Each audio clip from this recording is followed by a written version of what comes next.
Flitet për një koncert të mundshëm të këngëtares Parashevi Simaku në Tiranë. A mendoni që një rikthim i saj me një koncert në Shqipëri do ketë sukses? Për Parashevin kam dëgjuar dhe respekt e shumë për atë artistës, sepse është një artiste shumë e vjetër, shumë me zonja dhe ka pasur super hite në atë kohë dhe që dëgjojmë sot kësaj dite. Kam përshtypjen që rikthimi i Parashevis, brezin e vet ka marrë malli shumë për dëgjuar atë Parashevin para shumë vitesh. Do ketë një sukses patjetër. Do ketë interes njerëz, por nuk besoj se Parashevia do ketë interes të mbaj koncerte njëra pas tjetrës. Sepse thjesht ajo mund të vi për një nostalgji dhe pastaj të largohet prapë për në Amerikë dhe të vazhdojë në saj. Por që do ishte diçka e bukur nostalgjike, pse jo? Me përgëzoj edhe shumë miq po mendon që të rikthehet në Shqipëri dhe të bëjë koncert. Por që nuk e di se si do jetë vazhdueshmëria e këtij koncerti ose e kësaj gjëje që ajo do të rikthehet muzikës 100% apo thjesht po e mendon vetëm për një moment. Por për atë fjalën 100% do jetë pak e vështirë sinqerisht, sepse tregu po prodhon artistë të rinj, talente të reja, muzikë e re, muzikë ndryshe nga ajo që mund të jetë Parashevia para shumë vitesh, apo nga ato që mund të krijojë. Dhe kjo ngel për të parë. Unë ju uroj suksese dhe inshallah pse jo. Xhani, disa nga këngëtarë janë pjesë edhe të formatit të njohur Big Brother VIP Albania të transmetuar në Top Channel. Deri tani keni pasur kërkesa për ta? Po. Në moment që mund të them që edhe mund të jetë drejt fundit Big Brother, kërkesat kanë qenë shumëta dhe pyetjet kanë qenë shumëta. Kur do jetë Jozi të këndojë live në Escape ku ti po punon, ose në Saran të Orange-it, dhe kur do jetë Gjesti. Do thënë, unë jam ndër të parë që me Gjesti kam pasur një bashkëpunim me koncerte, pastaj më pas normal fillon projekte, fillon ngarkesat aty si artist, normal që u distancuam pak, por që kishim marrë shumë të mira komunikimi dhe sot e kësaj dite i ruajmë prapë me staff manager të Gjestit, por për momentin Gjesti dhe Jozi janë artistë që më kërkohen. Më shumë dhe që po më pyesin kur do jenë, kur do dalin, kur do vinë, një presin të përfundoj Big Brother, të shohim kur do jetë fitues, dhe pastaj do bëhen oferta dhe kërkesat. Edhe pse unë me Jozin e kisha koncertin gati, por as unë dhe as Jozi nuk e kishim iden që Jozi do rifuteshë prapë në Big Brother, pasi u bën televotim që do riktheshin 6 personazhe që kishin dalë, dhe nga këta 6 u përzgjedhej me Jozin për të rifutur prapë në Big Brother. Tani kjo është diçka e hapur, kështu që plani ishte gati, që ja plan do vazhdojmë kur të dalë. Ky rikthimi i Jozit për herë të dytë, rikthimi i Jozit. A ja ka shtuar vlerat? Mua po më pëlqen shumë rikthimi sepse ky është Jozi, ai djali i shkallët, i zgjuar humorist, i çiltër, që nuk ka lidhje me atë njeriu serioz që në fillim dhe që ishte pak i kontraktuar. Jozi është ky që po shohim, që është fan gjithkohës.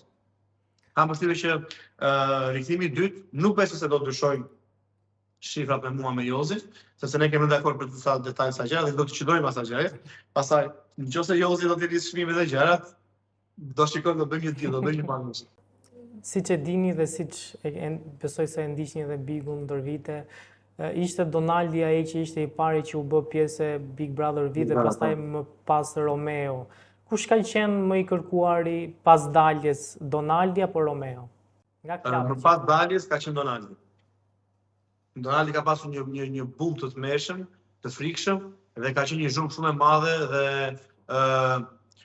Donaldi që është pak larg nga këto zhurma, Donaldi ne ndoqën më shumë zhurmat. Romeo që është më i futur afër zhurmave, Romeo domethënë e pati impaktin më ndryshe sepse njerëzit nga që pan Donaldi dhe menduan se binjaku i vet do ishte një çështë Donaldi, ndërkohë që pavarësisht se ata janë binjak, po kanë edhe tipa të ndryshëm, kupton? Donaldi është shumë i qetë, është shumë nuk është impulsiv, është më i dashur, më popullor, kurse Romeo është më impulsiv, është më gjatë nxehtë, kupton, dhe kanë dy role shumë të ndryshme nga njëri tjetri. Ata kanë edhe vllajën e tyre Mario, ne kupton që s'ka lidhje fare me ata të dy, është komplet natyrë më i qetë, kupton? Por që Donaldi ka pasur zhurmë më të madhe në impakt me njerëz që dolin nga Bigu. Por si anë artistike dhe si anë aktrimi apo humoristi apo anë artistike, Romeo e ka karrierën pak më të gjatë se Donaldi. A vjen të jetë kaq i kërkuar sa që ishte kur doli nga Big Brother, pra apo i zgjat fama? Luizi po vazhdon, famën e ka, impaktin ka impakt shumë të mirë, ka njerëz që reagojnë akoma, ka njerëz që duan një sesi që ndash në Big Brother, ka njerëz që e mbështesin. Realisht unë së shpejti jam në diskutime për datën e radhës me Luizin, por që patjetër që nuk shajnë zhurma dhe impakti i parë, siç ka qenë kur ka dalë në Bigull apo kur bëra të zhurmës, se normal ndikojnë shumë jo pjesa e mediave, jo pjesa e portaleve, pjesa e topit, ndikojnë shumë gjëra, por dhe pse ka kaluar gati mos gaboj një vit e ca, prap Luizi e ka ndikimin shumë të mirë. Dhe e përuroj dhe përgëzoj për të pjesë sepse edhe ai është një artist shumë i mirë, vokalist shumë i mirë, ka projekte të mira dhe nga ato informacione që kam ka dhe bashkëpunie shumë të forta që po i lançon së shpejti. Çfarë ndodh kur ti pasi bën një ide me një nga artistët, prishet në momentin e fundit? Nuk ndodh të prishet, nëse prishet një kontratë, prishet vetëm për arsye teknike, ose mund të jenë fatkeqësi natyrore të tipit zjarre, tërmete, gjëra shumë të rënda që këto janë një problem, ose mund të jetë një ngjarje tragjike nga ana e artistit familjare ose diçka. Po ka pasur raste që ka pasur artistë që kanë pasur tragjedi familjare, ka ardhur puna, i kanë qendruar kontratën se kanë vazhduar performancën, sigur nuk ka ndodhur gjë, sepse edhe ata njerëz që vinë që paguajnë ato kosto apo ato bileta apo ato tavolina nuk ju intereson ndonjëherë, por gjithmonë bëhen me kuptim. Nuk ka ndodhur të anullohen, por edhe nëse ndodhen, po them janë gjëra teknike shumë të rënda që mund të arrijnë në anullim e një kontrate apo një koncerti. Mund ta thoni pak, mund ta flisni pak më shumë për klubin, pra çfarë lloj muzike luhet, kush janë këngëtarët që performojnë? Atëherë Escape ndodhet në Tiranë, është terminali Lindor në Tek.